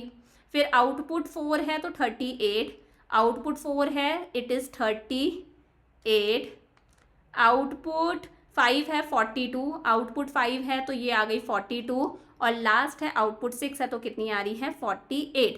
अब अगर मैं इसको ज्वाइन कर देती हूँ तो ये हमारे पास में आ गई हमारी टोटल कॉस्ट। अब यहाँ पर आपको जो गौर करना है वो क्या गौर करना है, टोटल कॉस्ट और टोटल वेरिएबल कॉस्ट, ये जो दो कर्व्स हम लोगों ने बनाए हैं ये दोनों एक दूसरे के क्या है, पैरेलल हैं। अब मैम इस बात का मतलब क्या हुआ, देखो मैंने पीछे एक चीज़ बताई थी, टोटल कॉस्ट कैसे निकलती है, total fix cost plus total variable cost, ऐसे निकलती है। अगर इस टोटल कॉस्ट में से मैंने टोटल वेरिएबल कॉस्ट को माइनस कर दिया तो मुझे क्या मिलेगा, मुझे मिलेगी टोटल फिक्स्ड कॉस्ट, यही मिलेगी। और ये टोटल फिक्स्ड कॉस्ट हर लेवल पर क्या है, कांस्टेंट है, कितनी है 10 है। दिस इज द रीजन ये दोनों एक दूसरे के क्या बन रहे हैं, पैरेलल बन रहे हैं, क्योंकि इन दोनों का जो डिफरेंस है वो डिफरेंस क्या है, टोटल फिक्स्ड कॉस्ट है, जो कि क्या है, कांस्टेंट है। वही लिखा है टीसी कर्व और टीवीसी कर्व आपस में पैरेलल है, इसका मतलब टीसी और टीवीसी के बीच का जो डिफरेंस है वो क्या है, टीएफसी है, टोटल फिक्स्ड कॉस्ट, जो कि हर लेवल पर क्या है, कांस्टेंट है। टोटल कॉस्ट कर्व जो है वो सम है किसका, टीवीसी और टीएफसी का। हमें पता है टोटल कॉस्ट कैसे आई है हमारी, टीएफसी और टीवीसी को क्या करके आई है, प्लस करके आई है। टीवीसी राइज हो रहा है जैसे जैसे आउटपुट इंक्रीज हो रहा है, लेकिन टीएफसी हमेशा क्या है हमारा कांस्टेंट है, इवन जब आउटपुट जीरो है तभी भी टीवीएफसी क्या है हमारा कांस्टेंट है। चमक गया अच्छे से। तो देखो टोटल कॉस्ट हम लोगों ने कंप्लीट कर लिया। अब हम एवरेज कॉस्ट की बात करेंगे। जिस तरह से हम लोगों ने total product, marginal product, average product discuss करा था, वैसे ही एवरेज कॉस्ट, मार्जिनल कॉस्ट सब हमें डिस्कस करना है। देखो एवरेज कॉस्ट किससे डिनोट करेंगे, एसी से डिनोट करेंगे। सिंपल सा है, जब हम टोटल कॉस्ट में टोटल फिक्स्ड कॉस्ट भी आ गई, टोटल वेरिएबल कॉस्ट भी आ गई, उसे जब हम आउटपुट से डिवाइड कर देंगे, क्यू का मतलब होता है आउटपुट, यूनिट्स, कितनी यूनिट्स प्रोड्यूस करी गई हैं, उसे जब हम आउटपुट से डिवाइड कर देंगे तो हमें पता चलेगा कि पर यूनिट को बनाने की कॉस्ट कितनी आ रही है। समझ में आया। टोटल कॉस्ट को जब आप क्यू से डिवाइड कर दोगे तो आपको मिलेगी एवरेज कॉस्ट, यानी कि cost per unit of output की एक यूनिट को बनाने की कॉस्ट कितनी आ रही है। मैंने कहा टोटल कॉस्ट आ रही है 28, जब हम 2 यूनिट्स बना रहे हैं तो अगर मैंने 2 से इसे डिवाइड कर दिया मतलब एक यूनिट को बनाने की कॉस्ट कितनी आई है, 14 आई है। तो cost per unit of output produce is called average cost. इसे हम यूनिट कॉस्ट ऑफ प्रोडक्शन भी बोलते हैं। फॉर्मूला क्या है, टीसी अपॉन क्यू। अब जैसे यहाँ पर आउटपुट लिखा है, यहाँ पर टोटल कॉस्ट लिखी है। टोटल कॉस्ट कौन सी है, ये वाली टोटल कॉस्ट है। टीएफसी और टीवीसी दोनों आ गया। एवरेज कॉस्ट निकालनी है, सिंपल सा फॉर्मूला है, टोटल कॉस्ट को क्वांटिटी से डिवाइड कर दो। ये क्या है, क्वांटिटी गिवन है हमारे पास में, तो टोटल कॉस्ट 10, क्वांटिटी कितनी है 0। जब भी हमारा डिनोमिनेटर 0 होता है आंसर इन्फिनिटी आता है। देन टोटल कॉस्ट 20, क्वांटिटी 1 है, 1 से डिवाइड करोगे 20 आएगा। टोटल कॉस्ट 28, आउटपुट 2 है, कितना आ गया 14 आ गया। फिर 34 को 3 से डिवाइड करो तो 3 1 इज 3, 3 1 जा 3, उसके बाद में चलता जाएगा ये। देन 38 को 4 से डिवाइड करा, 4 9 जा 36, 2 बच गया तो 4 5 जा 20 हमारे पास में आ गया। देन 42 को 5 से डिवाइड करा तो 5 8 जा 40, 2 बचा हमारे पास में, 5 4 जा 20 आ गया। और लास्ट है 48 को 6 से डिवाइड करो तो ये 8 आ जाएगा। तो इस तरह से एवरेज कॉस्ट निकालते हैं। कैसे निकालते हैं, टोटल कॉस्ट को क्वांटिटी से डिवाइड करके। तो देखो एवरेज कॉस्ट भी जो है वो एवरेज फिक्स्ड कॉस्ट और एवरेज वेरिएबल कॉस्ट का सम है। इसे मैं बहुत आराम से समझाती हूँ। मैंने कहा टोटल कॉस्ट कैसे आता है, total fixed cost plus total variable cost. पीछे हम लोगों ने देखा था जब टोटल कॉस्ट को हम क्वांटिटी से डिवाइड करते हैं तो हमें क्या मिल जाती है, एवरेज कॉस्ट। सेम इसी तरह से जब हम टोटल फिक्स्ड कॉस्ट को क्वांटिटी से डिवाइड करेंगे तो हमें मिलेगी, टोटल की जगह ए लगा दो, बस टी की जगह ए लगा दो, एवरेज फिक्स्ड कॉस्ट। और इसी तरह से जब हम टोटल वेरिएबल कॉस्ट को भी क्वांटिटी से डिवाइड करते हैं तो हमें मिल जाती है एवरेज वेरिएबल कॉस्ट। तो एवरेज कॉस्ट भी कैसे आ रही है, जो पीछे हम लोगों ने निकाली है, average fixed cost plus average variable cost को प्लस करके। समझ में आ गया ना। टीसी आता है टीएफसी प्लस टीवीसी, अगर इन्हें हम क्यू से डिवाइड कर देंगे तो एसी आ जाएगा, AFC average fixed cost plus average variable cost. T की जगह पर आपको क्या निकालना है, ए लगाना है। तो एवरेज फिक्स्ड कॉस्ट का मतलब है जब हम फिक्स्ड कॉस्ट को, जो टोटल फिक्स्ड कॉस्ट है, उसे जब हम आउटपुट से डिवाइड कर देते हैं तो हमें पता चल जाएगा पर यूनिट को बनाने की फिक्स्ड कॉस्ट कितनी आ रही है। जैसे ये आउटपुट है हमारे पास में, ये टोटल फिक्स्ड कॉस्ट है। टोटल फिक्स्ड कॉस्ट क्या रहती है हमारी, कांस्टेंट रहती है। पीछे फॉर्मूला बताया, एवरेज फिक्स्ड कॉस्ट का क्या फॉर्मूला है, टोटल फिक्स्ड कॉस्ट जो कांस्टेंट है उसे क्वांटिटी से डिवाइड कर दो। तो टोटल फिक्स्ड कॉस्ट हमारी कांस्टेंट है, उसे अगर हम आउटपुट से डिवाइड करेंगे तो ऑब्वियस सी बात है एवरेज फिक्स्ड कॉस्ट हमारी क्या होगी, कंटिन्यूअसली डिक्रीज होगी। क्यों डिक्रीज होगी, क्योंकि न्यूमिनेटर आपका सेम है, डिनोमिनेटर अगर बढ़ता जाएगा तो आंसर आपका धीरे धीरे डिक्रीज होता जाएगा ना। जैसे 10 को अगर आपने 0 से डिवाइड करा, इन्फिनिटी आ गया। देन 10 को 1 से डिवाइड करा, 10 आ गया। देन 10 को 2 से डिवाइड करा, 5 आ गया। देन 10 को आपने 3 से डिवाइड करा तो 3.33 आएगा। देन 10 को 4 से करेंगे तो 4 2 जा 8, 2.5 आ गया। 10 को फिर आपने 5 से डिवाइड करा, 2 आ गया। 10 को 6 से करेंगे 1.67 समथिंग। देन 10 को 7 से करा 1.43 और 10 को 8 से करा 1.25। तो जैसे जैसे हमारा प्रोडक्शन बढ़ता जा रहा है एवरेज फिक्स्ड कॉस्ट हमारी क्या होती जा रही है, कंटिन्यूअसली डिक्रीज होती जा रही है। अब जब आप इसका कर्व बनाने बैठोगे तो आपका इसका कर्व किस तरह से बनेगा, इसका कर्व आपका इस तरह से बनेगा, एवरेज फिक्स कॉस्ट, क्योंकि ये कंटिन्यूअसली क्या हो रही है, डिक्रीज हो रही है। मैं प्लॉट करके बता देती हूँ, एक्स एक्सिस है, वाई एक्सिस है, यहाँ पर आउटपुट, यहाँ पर क्या दिखाएंगे, एवरेज फिक्स्ड कॉस्ट। तो आउटपुट कितना है हमारा, आउटपुट हमारा 8 तक गया है, तो 0 1 2 3 4 5 6 7 और ये हो गया 8। अब हमें क्या चाहिए, एवरेज फिक्स कॉस्ट, जो मैक्सिमम हमारी कहाँ तक गई है, जो हमारी मैक्सिमम इन्फिनिटी और वैसे 10 तक गई है, तो 10 तक का ले लो, 1 2, इन्फिनिटी को शो नहीं कर सकते, 3 4 5 6 7 8 9, 10 तक का ले लिया। अब मैंने कहा जब 0 है तो इन्फिनिटी ये दिखा नहीं सकते। 1 प्रोड्यूस करा तो कितना आ रहा है एवरेज फिक्स कॉस्ट 10 आ रहा है। 1 प्रोड्यूस करी है तो एवरेज फिक्स कॉस्ट कितनी आ रही है 10 आ रही है, यहाँ आएगा। देन एवरेज फिक्स कॉस्ट 5 है, जब 2 यूनिट्स प्रोड्यूस करी, 2 यूनिट्स प्रोड्यूस करी, एवरेज फिक्स कॉस्ट कितनी आ रही है 5 आ रही है, यहाँ आएगा। देन एवरेज फिक्स कॉस्ट आ रही है हमारे पास में 3.3, फिर 2.5 आ रहा है, तो ये आ जाएगा 3.3 कुछ यहाँ पर आएगा। देन आ रही है 2.5, उसके बाद में आ रही है 5 यूनिट्स पर 2, 5 यूनिट्स प्रोड्यूस करी कितनी आ रही है 2 आ रही है। फिर 6 यूनिट्स प्रोड्यूस करी तो 1.67 कुछ यहाँ आ जाएगा। फिर हम लोगों की आ रही है 1.4, तो ये कुछ यहाँ आ जाएगा। और लास्ट में ये हमारे पास में आ रही है 1.25, ये एकदम नीचे। तो जब आप इनको ज्वाइन करोगे तो मैंने जैसा बताया था वैसा ही कर्व बन रहा है। कर्व हमारा इस तरह से कंटिन्यूअसली नीचे की तरफ आ रहा है। ये है एवरेज फिक्स्ड कॉस्ट। ये शो कर रहा है कि जैसे जैसे हम ज़्यादा यूनिट्स का प्रोडक्शन करते जा रहे हैं, फिक्स कॉस्ट हमारी, एवरेज फिक्स्ड कॉस्ट हमारी क्या हो रही है, कंटिन्यूअसली डिक्रीज हो रही है। तो average fixed cost goes on diminishing as output increases. जैसे जैसे आउटपुट बढ़ता जा रहा है एवरेज फिक्स्ड कॉस्ट हमारी क्या होती जा रही है, डिक्रीज होती जा रही है। रीजन सिंपल सा है, टोटल फिक्स्ड कॉस्ट कांस्टेंट है, हमारा जो डिनोमिनेटर है वो कंटिन्यूअसली क्या हो रहा है, बढ़ता जा रहा है।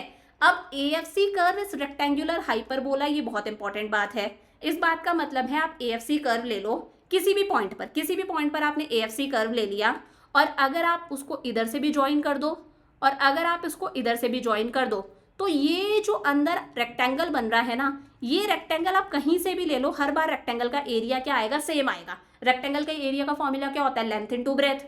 मैंने कहा लेंथ कितनी है 0 से लेकर 10, लेंथ कितनी है 10 है, लेंथ इनटू ब्रेथ कितनी है, ब्रेथ कितनी है आप देख लो, 0 से लेकर 1, ब्रेथ कितनी है 1 है, तो आंसर कितना आ रहा है 10 सेंटीमीटर स्क्वायर। ठीक है, अब मैंने कहा आप एक काम करो, आप ले लो इस पॉइंट पर, ले लो इस पॉइंट पर, आपने ये ले लिया, यहाँ से यहाँ पर लेंथ कितनी है हमारे पास में 5 है, इनटू ब्रेथ कितनी है, इस बार ब्रेथ है हमारे पास में 0 से 2 है, अगर आप करके देखोगे कितना आएगा 10 सेंटीमीटर स्क्वायर। तो ये रेक्टेंगुलर हाइपरबोला है कि आप किसी भी पॉइंट से जो रेक्टेंगल लेकर उसका एरिया निकालोगे वो एरिया क्या आएगा, हमेशा सेम आएगा। रीजन सिंपल सा है, एवरेज फिक्स कॉस्ट का फॉर्मूला क्या है, total fixed cost upon quantity. ठीक है, तो अगर हम इन दोनों को मल्टीप्लाई कर देंगे, क्रॉस मल्टीप्लाई अगर हम लोगों ने कर लिया, तो अगर मैं AFC को और क्वांटिटी को मल्टीप्लाई करूंगी तो क्या मिलेगा, टोटल फिक्स्ड कॉस्ट, और वो वैसे भी क्या है, हर लेवल पर कांस्टेंट है, कितना है 10 है, तो वही है AFC और Q का मल्टीप्लाई TFC आता है, जो कि हर लेवल पर क्या है, हमारा कांस्टेंट है। चमक गया अच्छे से। आगे देखो, अब हम बात करते हैं एवरेज वेरिएबल कॉस्ट। जैसे हम लोगों ने TFC अपॉन Q करा था तो एवरेज फिक्स्ड कॉस्ट मिला था, वैसे ही टोटल वेरिएबल कॉस्ट को जब हम क्वांटिटी से डिवाइड करेंगे तो हमें क्या मिल जाएगी, एवरेज वेरिएबल कॉस्ट। तो वही है एवरेज वेरिएबल कॉस्ट क्या है, variable cost per unit of output. Output बढ़ता जा रहा है, एवरेज वेरिएबल कॉस्ट कितनी है हमारी, इंक्रीज होती जा रही है। एवरेज वेरिएबल कॉस्ट हमें निकालनी है, टोटल वेरिएबल कॉस्ट क्या हो रही है हमारी, इंक्रीज हो रही है। फॉर्मूला क्या है हमारे पास में, total variable cost upon quantity. तो देखो निकाल के देख लेते हैं हम लोग, कितना आ रहा है हमारे पास में, 10 को 1 से करेंगे 10 ही आएगा, देन 18 को 2 से करा 9 आ गया, 24 को 3 से करा 3 8 24, देन 28 को 4 से करा 4 7 28, फिर 32 को 5 से करा 5 6 30 होता है 6.4। तो अगर आप गौर से देखोगे 10 9 8 7 6.4 6.3 6.6, मतलब यहाँ तक तो ये क्या हुआ, डिक्रीज हुआ, 10 9 8 7 6.4 6.3, लेकिन फिर वो इंक्रीज हो गया, 6.3 से 6.6 हो गया, देन 7.7 हो गया। तो अगर आप इसका कर्व बनाने बैठोगे तो पहले कोई चीज डिक्रीज हो रही है, कर्व नीचे की तरफ जाएगा, फिर कर्व क्या हो जाएगा, ऊपर की तरफ चल जाएगा। तो कर्व कैसा बनेगा, इसका यू शेप्ड बनेगा। हम बना के देख लेते हैं, कितनी यूनिट्स प्रोड्यूस करिए, मैक्सिमम 8, तो 0 1 2 3 4 5 6 7 8, एक्स एक्सेस पर आउटपुट, वाई एक्सेस पर हम लोग क्या दिखा रहे हैं, एवरेज वेरिएबल कॉस्ट। कितनी है हमारे पास में, मैक्सिमम 10 गई थी, तो ये हो गया हमारे पास में 1 2 3 4 5 6 7 8 9 और 10। प्लॉट करके देख लेते हैं, प्लॉट करने की जरूरत नहीं है, एग्जाम में आपको प्लॉट नहीं करना। एक यूनिट बना रहे हैं कितनी है, 10 है, एक यूनिट बना रहे हैं कितनी है, 10 है। उसके बाद में 9 8 7, 2 यूनिट्स बना रहे हैं कितनी हो गई, 9, 3 यूनिट्स बना रहे हैं 8, 4 यूनिट्स बना रहे हैं कितनी हो गई, 7 हो गई। उसके बाद में 6.4, 6.3, 5 यूनिट्स बना रहे हैं, 6.4 है, देन कितनी हुई 6.3, हल्का सा नीचे, फिर है 6.6, 6.6 मतलब हल्की सी इंक्रीज हुई, देन हो जाती है हमारे पास में ये 8th यूनिट पर हमारे पास में है 7.7, 7.7 मतलब यहाँ पर, मतलब पहले क्या हुई है, डिक्रीज हुई है कंटिन्यूअसली, फिर क्या हो गई, इंक्रीज हो गई, तो ये हो गया एवरेज वेरिएबल कॉस्ट। मतलब इसका जो हमारा कर्व बना है वो यू शेप्ड बना है कि पहले डिक्रीज फिर क्या हो गई, इंक्रीज, ये हो गया हमारा एवरेज वेरिएबल कॉस्ट। वही लिखा है एवरेज वेरिएबल कॉस्ट का जो कर्व है वो यू शेप्ड है। पहले एवरेज वेरिएबल कॉस्ट क्या होती है, फॉल होती है, फिर एवरेज वेरिएबल कॉस्ट क्या होती है, इंक्रीज होती है। अब ये जो है वो ये समझ लो आपकी जो मार्जिनल कॉस्ट थी ना उसका उल्टा चलता है। मैंने कहा मार्जिनल प्रोडक्ट का उल्टा चलता है, सॉरी, मार्जिनल प्रोडक्ट का हम लोगों ने हमारा कर्व देखा था। मार्जिनल प्रोडक्ट का हमारा कर्व किस तरह से बना था, मार्जिनल प्रोडक्ट का हमारा कर्व बना था, ऊपर गया था, देन हमारा कर्व क्या हुआ था, डिक्रीज हुआ था। मतलब ये समझ लो ये हमारा टोटल प्रोडक्ट का कर्व था, ऐसा ही था टोटल प्रोडक्ट का कर्व। तो टोटल प्रोडक्ट के कर्व में हम लोगों ने देखा था पहले हमारा टोटल प्रोडक्ट इंक्रीज हो रहा था, कौन सी रेट से, इंक्रीजिंग रेट से। फिर हमारा टोटल प्रोडक्ट जो पिछले चैप्टर में पढ़ा था वो इंक्रीज हुआ था कौन सी रेट से, डिक्रीजिंग रेट से। ये उसका कैसा चलता है, उल्टा चलता है कि जब हमारा टोटल प्रोडक्ट इंक्रीजिंग रेट से बढ़ रहा था तो ये क्या होती है, कॉस्ट डिक्रीज होती है। फिर जब टोटल प्रोडक्ट हमारा डिक्रीजिंग रेट से बढ़ रहा है तो ये क्या हो जाएगी, इंक्रीज हो जाएगी। मतलब कॉस्ट और प्रोडक्ट हमारा कैसा चलता है, उल्टा चलता है। जब हमारा मार्जिनल प्रोडक्ट इंक्रीज होता है तो ये डिक्रीज होगा, जब वो डिक्रीज हो रहा था तो ये इंक्रीज होगा, तो इट टेंड्स टू फॉल। पहले क्या हुआ है, एवरेज कॉस्ट हमारी, एवरेज वेरिएबल कॉस्ट डिक्रीज हुई है। When returns to a factor are increasing, जब हमारा टोटल प्रोडक्ट इंक्रीज हो रहा था इंक्रीजिंग रेट से तब ये फॉल हुआ। फिर ये क्या हुआ है, इंक्रीज होने लग गया इस तरह से। जब returns to a factor decreasing है, जब हमारा टोटल प्रोडक्ट इंक्रीज हो रहा है डिक्रीजिंग रेट से, तब ये क्या हो रहा है, इंक्रीज हो रहा है। और बीच में ये थोड़ा सा स्टेबल भी हुआ था, जैसे ये डिक्रीज हुआ इंक्रीज हुआ, तो ये जो बीच वाला टाइम था ये थोड़ा सा क्या हुआ था, स्टेबल हुआ था। अगर आप देखो तो थोड़ा सा स्टेबल है, 6.3, 6.6, 6.6, थोड़ा सा स्टेबल होने लगा है। तो वही लिखा है it tends to be stable when returns to a factor are stable. समझ में आ गया, मतलब प्रोडक्ट का उल्टा चल रहा है। पहले क्या होगा, फॉल होगा, देन क्या होगा, इंक्रीज होगा। फॉल कब होगा, जब टोटल प्रोडक्ट इंक्रीज हो रहा है इंक्रीजिंग रेट से। फिर इंक्रीज कब होगा, जब टोटल प्रोडक्ट इंक्रीज हो रहा है डिक्रीजिंग रेट से। समझ में आ गया। अब देखो मैंने क्या बताया, एवरेज कॉस्ट कैसे निकलता है, average variable cost plus average fix cost, इन्हें प्लस करके। तो ये एक्स एक्सेस पर आउटपुट, वाई एक्सेस पर मैंने आपको एएफसी निकालना सिखा दिया, एवीसी बता दिया, दोनों को प्लस कर देंगे तो एसी आ जाएगा। हमें अब प्लॉट करने की जरूरत नहीं है, सिंपल सा हम शो कर रहे हैं। ये जो कर्व बना था वो किसका बना था, एएफसी, एवरेज फिक्स्ड कॉस्ट का। देख लो मैंने पीछे बताया था ये एवरेज फिक्स्ड कॉस्ट का था। फिर एवरेज वेरिएबल कॉस्ट का हम लोगों ने बनाया जो यू शेप्ड बना है। एक काम करते हैं, इसे ऐसे बना देते हैं, एक काम करते हैं कलर चेंज कर लेते हैं और आसान रहेगा। तो ये हम लोगों ने एक और कर्व बना दिया। ये किसका कर्व बना है, हमारा एवरेज वेरिएबल कॉस्ट का कर्व बना है। ये कैसा है, यू शेप्ड है, जो पीछे हम लोगों ने बनाया। और इन दोनों को प्लस करेंगे तो एवरेज कॉस्ट आएगा, तो वो इन दोनों से डेफिनेटली बड़ा है, ठीक है ना। एवरेज कॉस्ट दोनों को प्लस करके आ रहा है तो वो डेफिनेटली बड़ा है, तो उसका कर्व ऊपर बनेगा। ये हम लोगों ने एवरेज कॉस्ट का कर्व बना दिया। समझ में आ गया अच्छे से। तो एवरेज कॉस्ट वाला कर्व भी कैसा है, यू शेप्ड है, यानी कि एवरेज कॉस्ट भी पहले डिक्रीज हुई है, फिर क्या हुई है, इंक्रीज हुई है, क्योंकि एवीसी का कर्व ऐसा था। एएफसी का तो क्या है, कंटिन्यूअसली डिक्रीज हो रहा है। इट इज यू शेप्ड क्योंकि ये किसके अकॉर्डिंग चल रहा है, लॉ ऑफ वेरिएबल प्रोपोर्शंस के अकॉर्डिंग चल रहा है। लॉ ऑफ वेरिएबल प्रोपोर्शंस पिछले चैप्टर में पढ़ा था कि पहले हमारा टीपी इंक्रीज होगा इंक्रीजिंग रेट से, देन इंक्रीज होगा डिक्रीजिंग रेट से। तो ये इसका उल्टा चलता है, जब इंक्रीजिंग रेट से बढ़ रहा है तब हमारी कॉस्ट डिक्रीज होगी, जब डिक्रीजिंग रेट से बढ़ रहा है तो कॉस्ट क्या होगी, इंक्रीज होगी। एसी जो है वो सम है, किसका सम है, एवीसी और एएफसी का। हमें पता है एसी कैसे आता है, average fixed cost plus average variable cost को प्लस करके। चमका अच्छे से। तो दो हम लोगों ने पढ़ ली, अब लास्ट आता है हमारे पास में मार्जिनल कॉस्ट। अब देखो सिंपल सा है, जैसे टोटल कॉस्ट को अगर मैंने क्वांटिटी से डिवाइड करा तो मुझे क्या मिली, एवरेज कॉस्ट। अब मार्जिनल कॉस्ट क्या है, हमें पता है जब हम एक एक्स्ट्रा यूनिट प्रोड्यूस कर रहे हैं तो उसकी वजह से हमारी कॉस्ट में कितना चेंज आ रहा है, वो क्या है, मार्जिनल कॉस्ट। एक एक्स्ट्रा यूनिट जब हम प्रोड्यूस कर रहे हैं तो हमारी कॉस्ट में कितना चेंज आ रहा है, वो क्या है, मार्जिनल कॉस्ट। ये मैं यहां पर समझाती हूं टोटल कॉस्ट वाले कर्व के ऊपर। देखो मैंने कहा कि जब हमने एक यूनिट एक्स्ट्रा प्रोड्यूस करी, पहले वाले पर कभी भी मार्जिनल कॉस्ट नहीं निकलती। जैसे मैंने कहा जब हम लोगों ने एक एक्स्ट्रा यूनिट प्रोड्यूस करी तो हमारी कॉस्ट 10 से 20 हो गई, तो कॉस्ट में कितना चेंज आया, 20 में से 10 को माइनस कर दो। 10 क्या है, मार्जिनल कॉस्ट है। पहले लेवल पर कभी भी मार्जिनल नहीं निकलता क्योंकि ऊपर कुछ नहीं है। देन हमने 2 यूनिट्स प्रोड्यूस करी तो टोटल कॉस्ट हमारी 28 हो गई, तो 28 में से 20 गया, कितना आया, 8 आया। फिर 34 में से 28 गया, कितना आया हमारे पास में, 6 आया। तो ये जो डिफरेंस है, इस डिफरेंस को बोला जाता है मार्जिनल कॉस्ट, कि अगर हम एक एक्स्ट्रा यूनिट और प्रोड्यूस कर रहे हैं तो हमारी कॉस्ट में कितना चेंज आ रहा है।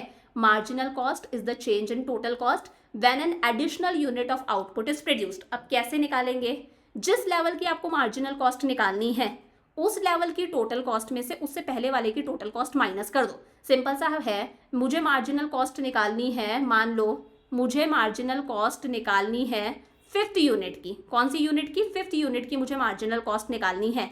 तो मैं टोटल कॉस्ट लूंगी 5th यूनिट की, उसमें से टोटल कॉस्ट माइनस कर दूंगी, 5th में से एक माइनस कर दो, यानी कि 4th यूनिट की। मुझे मार्जिनल कॉस्ट अगर 5th यूनिट की निकालनी है तो टोटल कॉस्ट लूंगी मैं 5th यूनिट की, और टोटल कॉस्ट में माइनस कर दूंगी 5 - 1 मतलब 4th यूनिट की। जिस यूनिट की मार्जिनल कॉस्ट निकालनी है उस यूनिट की टोटल कॉस्ट में से जस्ट ऊपर वाले की टोटल कॉस्ट को माइनस कर दो, जैसे अभी हम लोगों ने करा था। तो फॉर्मूला वही बन गया, एन मतलब जिस यूनिट की निकालनी है। मार्जिनल कॉस्ट निकालनी है आपको 5th यूनिट की, तो टोटल कॉस्ट ले लो 5th यूनिट की, उसमें से माइनस कर दो टोटल कॉस्ट 5 - 1, टोटल कॉस्ट 5 - 1 मतलब टोटल कॉस्ट 4th यूनिट की। जिस लेवल की आपको मार्जिनल कॉस्ट निकालनी है उस लेवल की टोटल कॉस्ट में से उससे पहले वाले की टोटल कॉस्ट को क्या करना है, माइनस करना है। या फिर फॉर्मूला लगा देना, change in total cost upon change in quantity, change in total cost upon change in quantity. अभी मैं करके बताऊंगी सारा। मैंने कहा ये आउटपुट है, टोटल फिक्स्ड कॉस्ट है, टोटल वेरिएबल कॉस्ट है, तो ये हमें टोटल कॉस्ट मिल गई। मुझे मार्जिनल कॉस्ट निकालनी है, फॉर्मूला क्या बताया मैंने मार्जिनल कॉस्ट का, n is equal to total cost n minus total cost n - 1, कि जिस यूनिट की निकालनी है उस यूनिट की टोटल कॉस्ट में से उससे जस्ट पहले वाले की टोटल कॉस्ट माइनस कर दो। पहले वाले का नहीं निकलता, अब इसकी निकालनी है, तो इस लेवल की टोटल कॉस्ट कितनी है, 20 है, और इससे पहले वाले की टोटल कॉस्ट माइनस कर दो, यानी कि 10 माइनस कर दो, कितना आ गया, 10 आ गया। फिर इस लेवल की निकालनी है तो 28, इससे पहले वाले की टोटल कॉस्ट माइनस कर दो, कितना आ गया, 8 आ गया। फिर 34 में से 28 गया, कितना आएगा, 6 आएगा। 38 में से 34 गया, कितना आएगा हमारे पास में, 4 आ गया। 42 में से 38 गया, कितना आया, 4 आया। 48 में से 42 गया, कितना आ गया हमारे पास में, 6। 56 में से 48 गया, 6 7 8 8 आ गया। और 72 में से 56 गया तो ये हमारे पास में 6, ये हमारे पास में 16 आ गया। समझ में आया। तो मार्जिनल कॉस्ट कैसे निकालते हैं, जिस लेवल की टोटल कॉस्ट है उससे जस्ट पहले वाले की टोटल कॉस्ट को क्या कर दो, माइनस कर दो। अब आप गौर से देखो, एमसी पहले क्या हुआ है, डिक्रीज हुआ है, 10 8 6 4 4 थोड़ा सा स्टेबल हुआ, देन दोबारा क्या हो गया, इंक्रीज हो गया। तो कर्व कैसा बनेगा, डिक्रीज हुआ, देन दोबारा क्या हो गया, इंक्रीज हो गया। तो मार्जिनल कॉस्ट का भी अगर कर्व बनाएंगे, एक्स एक्सेस वाई एक्सेस पर मार्जिनल कॉस्ट दिखा रहे हैं। यूनिट्स कितनी है हमारे पास में, 8 यूनिट्स तक का हमें लेना है, तो 0 1 2 3 4 5 6 7 8, और अब हमें लेनी है हमारी मार्जिनल कॉस्ट जो मैक्सिमम गई है 16 तक। तो 1 2 3 4 5 6 ऐसा तो जाएगी नहीं, 2 2 का गैप ले लो, 1 2 3 4 5 6 7 8 9 10 11 12 13 14, एक काम करो 15 16 यहाँ आ जाएगा। ठीक बात हो गई। तो कितना है देखो, सबसे पहले हम लोग कर लेते हैं, जब एक यूनिट प्रोड्यूस करिए तो मार्जिनल कॉस्ट आ रही है 10, कितनी आ रही है, ये आ रही है 10। जब 2 यूनिट्स प्रोड्यूस करी तो 8 आ रही है, 2 यूनिट्स प्रोड्यूस करी 8 आ रही है, देन कितनी आ रही है, 6 आ रही है, फिर आ रही है 4 4, तो फिर आई 4, देन अगेन कितनी आ रही है 4, देन अगेन आ रही है 6 8, अगेन कितनी आ रही है 6, देन 8, और फिर जब ये 8 यूनिट प्रोड्यूस करी कितनी आ रही है 16। तो अगर हम इसको प्लॉट करेंगे तो ये अगेन हमारा कर्व कैसा बन रहा है, मार्जिनल कॉस्ट का यू शेप्ड। कैसा कर्व बनेगा हमारा, यू शेप्ड कर्व बनेगा। वही लिखा है MC curve U shaped curve है, क्योंकि ये भी लॉ ऑफ वेरिएबल प्रोपोर्शंस के अकॉर्डिंग चलता है। मार्जिनल कॉस्ट मतलब एमसी मतलब मार्जिनल कॉस्ट का कर्व। शुरुआत में मार्जिनल कॉस्ट क्या हो रही है हमारी, डिक्रीज हो रही है, देखा हम लोगों ने, and eventually it tends to rise, then क्या हो जाएगी, इंक्रीज हो जाएगी। Falling MC corresponds to rising MP. जब एमसी डिक्रीज हो रहा है उस टाइम पर याद करो मार्जिनल प्रोडक्ट क्या हो रहा था, हमारा इंक्रीज हो रहा था। मार्जिनल प्रोडक्ट का कर्व इसी तरह से बनाया था हम लोगों ने पिछले चैप्टर में। तो जब मार्जिनल प्रोडक्ट इंक्रीज होता है तो मार्जिनल कॉस्ट क्या होगा, डिक्रीज होगा। मतलब ये समझ लो जब टोटल प्रोडक्ट इंक्रीजिंग रेट से इंक्रीज हो रहा है, कैसे इंक्रीज हो रहा है, इंक्रीजिंग रेट से इंक्रीज हो रहा है, तब एमसी क्या होगा, डिक्रीज होगा। वही लिखा है falling MC corresponds to rising MP. जब एमपी इंक्रीज हो रहा है तो एमसी क्या हो रहा है, नीचे की तरफ जा रहा है, डिक्रीज होगा। When there are increasing returns to a factor, इसे हम increasing returns to a factor बोलते हैं। फिर राइजिंग एमसी, एमसी क्या हो रहा है, इंक्रीज हो रहा है। इस टाइम पर हमारा एमपी क्या हो रहा है, देखो डिक्रीज हो रहा था, पिछले चैप्टर में हम लोग पढ़ के आए थे, हमारा एमपी डिक्रीज होने लग गया, ये डिमिनिशिंग रिटर्न्स है। सो एमसी कर्व कैसा बना है, हमारा यू शेप्ड बना है, ये एमपी का उल्टा चलता है। समझ में आ गया, जैसे प्रोडक्ट चलता है उसका एकदम क्या है, उल्टा है।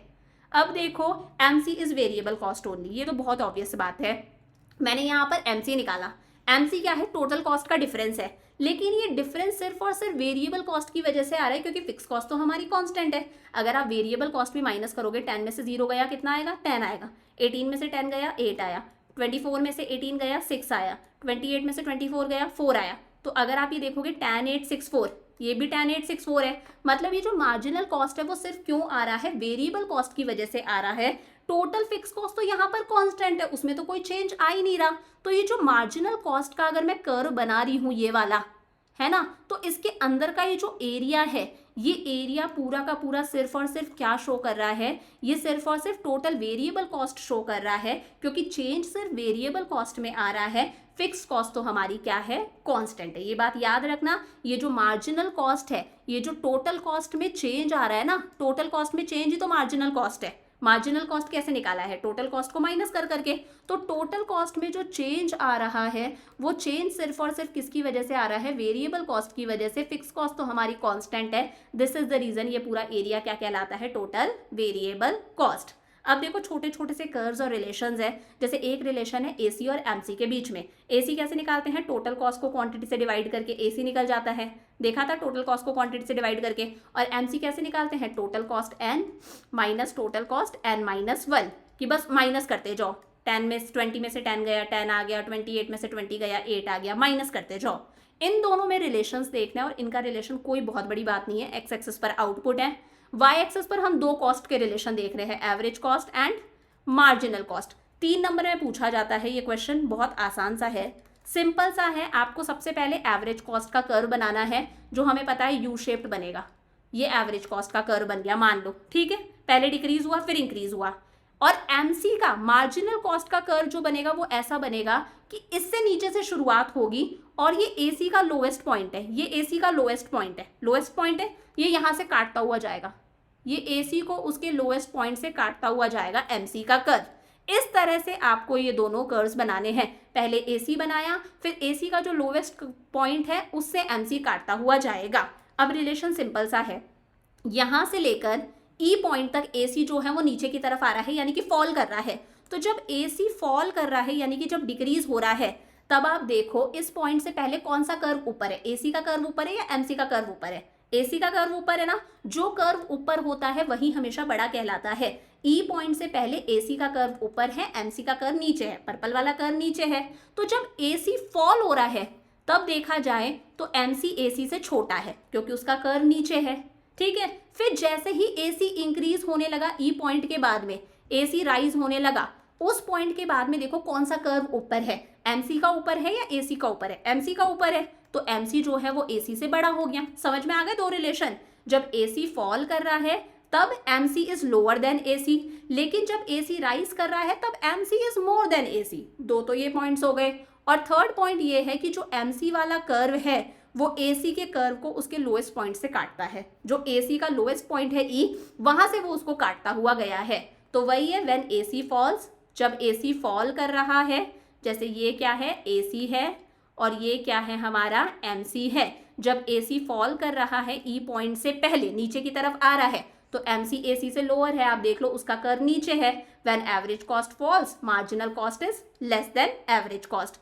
फिर जब AC राइज होने लग गया E पॉइंट के बाद में, तो MC is greater than AC, MC जो है वो AC से ऊपर की तरफ है, ग्रेटर है, तो वही लिखा है when average cost starts rising marginal cost is greater than average cost. और मार्जिनल कॉस्ट का जो कर्व है वो AC को उसके लोएस्ट पॉइंट से काट रहा है, MC cuts AC eight its lowest point, और इस पॉइंट पर AC और MC दोनों क्या है, इक्वल है। समझ में आ गया AC MC का रिलेशन 3 पॉइंट्स में पूछा जाएगा, आसान सा है। When AC falls MC is lower than AC, when AC rises MC is more than AC, और MC cuts AC at its lowest point and at this point AC is equal to MC, दोनों बराबर हैं।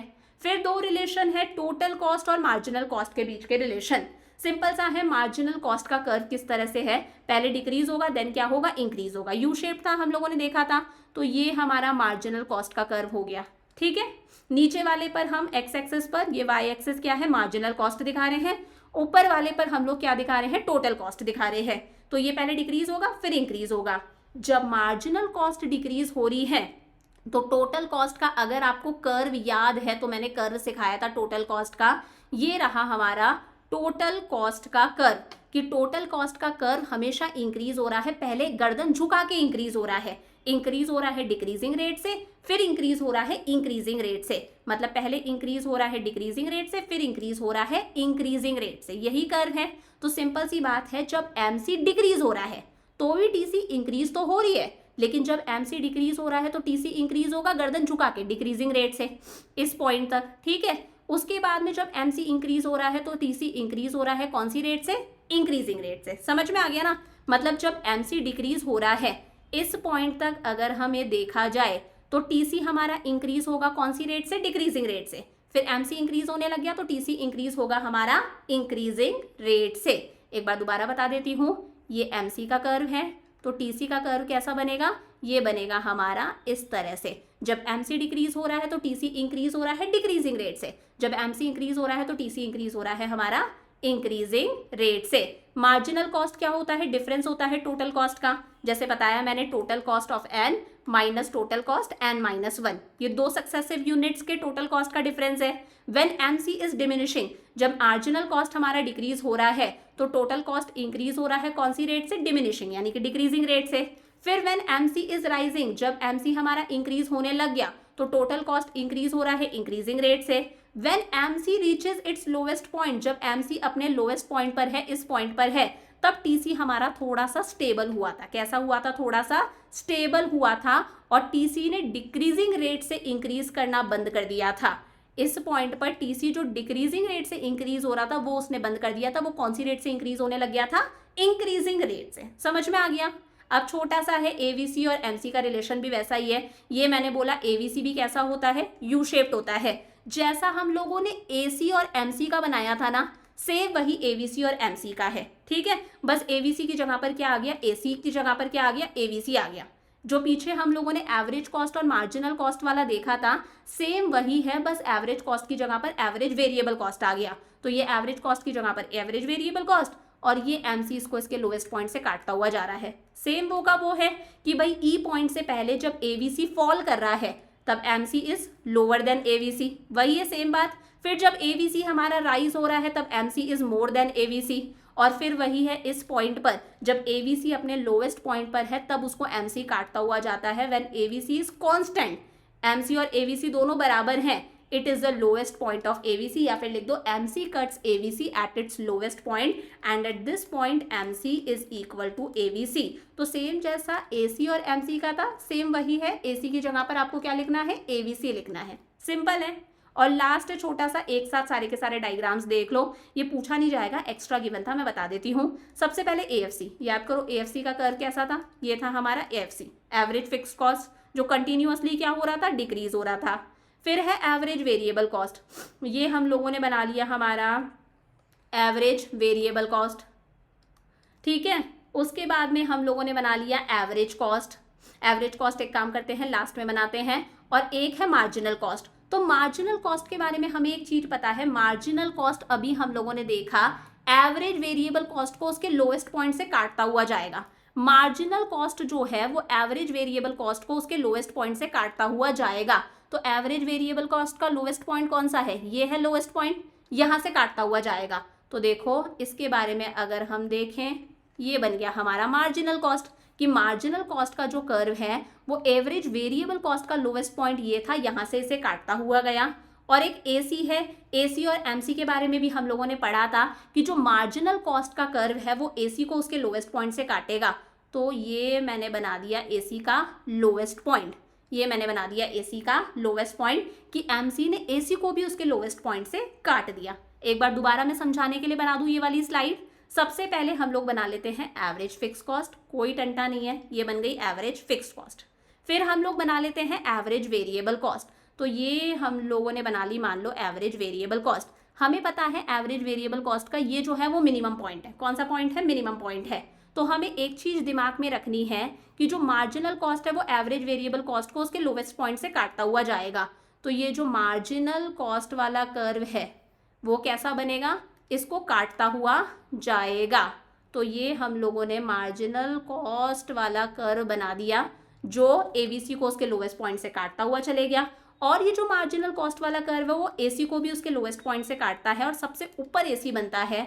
तो ये हम लोगों ने AC बनाया और ये AC का लोवेस्ट पॉइंट इस तरह से बना दिया। समझ में आ गई यहाँ तक बातें? AFC हो गया, ABC हो गया, कैसे भी बना दिया। बस ये मेक श्योर करके रखना है कि MC ABC को और AC को दोनों को उनके लोवेस्ट पॉइंट से काटे। आगे वही लिखा है When AC declines, MC declines faster than AC।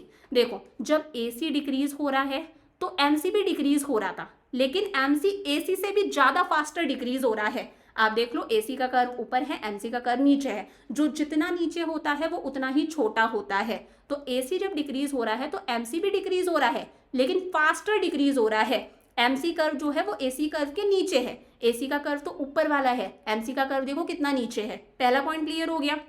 When AC increases, MC increases faster than AC, मतलब MC हर चीज में आगे है। जब AC इंक्रीज हो रहा है तो MC AC से फास्टर इंक्रीज हो रहा है। अब देखो MC वाला कर्व ऊपर हो गया, पहले MC का कर्व नीचे था, अब MC का कर्व क्या है? ऊपर है। तो जब AC बढ़ रहा है तो MC AC से भी फास्टर इंक्रीज हो रहा है, तभी MC वाला कर्व AC वाले कर्व से ऊपर है। आप देख लो येलो वाला कर्व जो है वो AC वाले कर्व से अब क्या हो गया? ऊपर हो गया।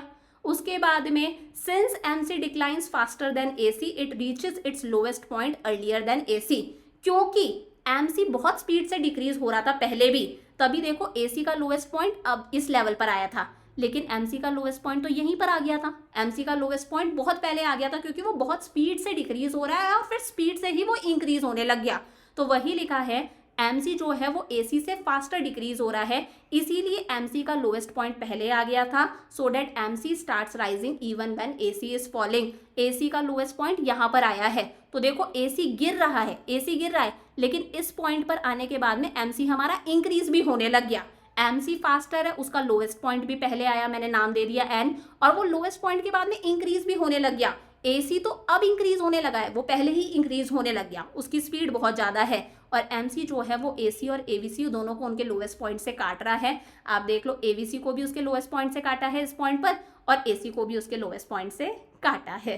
और इसी के साथ में ये चैप्टर हम लोगों ने पूरा कंप्लीट कर लिया। काफ़ी डिटेल में मैंने आपको सारा चैप्टर कंप्लीट कराया है। स्टिल अगर आपको किसी भी क्वेश्चन में कोई प्रॉब्लम आए या फिर किसी कर्व में कोई प्रॉब्लम है तो आप कभी भी मुझसे कमेंट्स के अंदर पूछ सकते हो। और लग रहा है लेक्चर यूजफुल था, हमने सारी चीज़ें डिटेल में डिस्कस करी है, तो प्लीज़ इन लेक्चर्स को अपने फ्रेंड्स के साथ में ज़रूर शेयर करना। I will see you in next class. Lots of love, bye bye.